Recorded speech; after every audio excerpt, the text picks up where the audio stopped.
আসসালামু আলাইকুম সুপ্রিয় বন্ধুরা, জানিয়ে দিচ্ছি বীর মুক্তিযোদ্ধাদের বাংলা নববর্ষ ভাতার অর্থ ছাড়করণ সংক্রান্ত দারুণ সুখবর রয়েছে। সাধারণ সকল জীবিত মৃত বীর মুক্তিযোদ্ধাদের পহেলা বৈশাখী ভাতার অর্থ ছাড় হয়েছে। ইতোমধ্যে বেশ কিছু জেলার মুক্তিযোদ্ধাদের ব্যাংক অ্যাকাউন্টে বৈশাখী ভাতার অর্থ পৌঁছে গিয়েছে।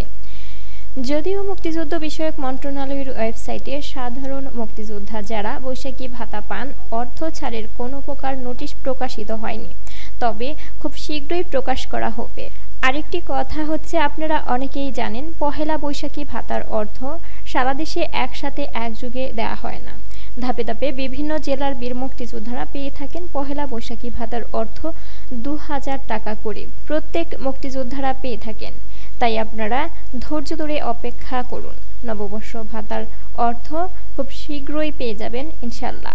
ক নম্বরে সম্মানী ভাতা, উৎসব ভাতা, বাংলা নববর্ষ ভাতা পরিশোধ বন্টনের ক্ষেত্রে বিদ্যমান নীতিমালা এবং বিধিবিধান ও নিয়মাচার অনুসরণ করতে হবে। সম্মানী প্রদানে কোনো অনিয়ম হলে উক্ত MIS তথ্য এন্ট্রি প্রদানকারী বা অনুমোদনকারী কর্তৃপক্ষ দায়ী থাকবেন। খ, উক্ত ব্যয় 2023-24 অর্থবছরের বাজেট মুক্তিযোদ্ধা সম্মানী ভাতা কার্যক্রমের আওতায় নগদ সামাজিক সহায়তাদি সুবিধাদির কল্যাণ অনুদান খাত হতে বহন করা হবে। খ, উক্ত ব্যয় 2024-25 অর্থবছরের বাজেটের মুক্তিযোদ্ধা সম্মানী ভাতা কার্যক্রমের আওতায় নগদ সামাজিক সহায়তাদি সুবিধাদির কল্যাণ অনুদান খাত হতে বহন করা হবে।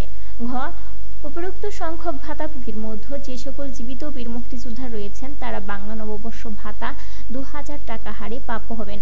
অন্যদিকে ভাতাভোগীর মধ্যে যে সকল মৃত বীর মুক্তিযোদ্ধার ওয়ারিশগণ রয়েছে তারা বীর মুক্তিযোদ্ধা সম্মানী ভাতা বিতরণ আদেশ 2020-এর অনুচ্ছেদ 8 এর শর্ত অনুযায়ী মৃত মুক্তিযোদ্ধার জন্য বাংলা নববর্ষ ভাতা 2000 টাকার আনুপাতিক অংশ প্রাপ্য হবেন। ঘ, বীর মুক্তিযোদ্ধা সম্মানী ভাতা বিতরণ আদেশ 2020 অনুযায়ী এ সম্মানী ভাতা প্রদান করা হচ্ছে বিধায় বাংলাদেশ মুক্তিযোদ্ধা কল্যাণ ট্রাস্টের আওতাধীন শহীদ যুদ্ধাহত খেতাবপ্রাপ্ত বীর মুক্তিযোদ্ধাগণ এই বরাদ্দপত্রের আওতায় প্রদত্ত ভাতা প্রাপ্য হবেন না।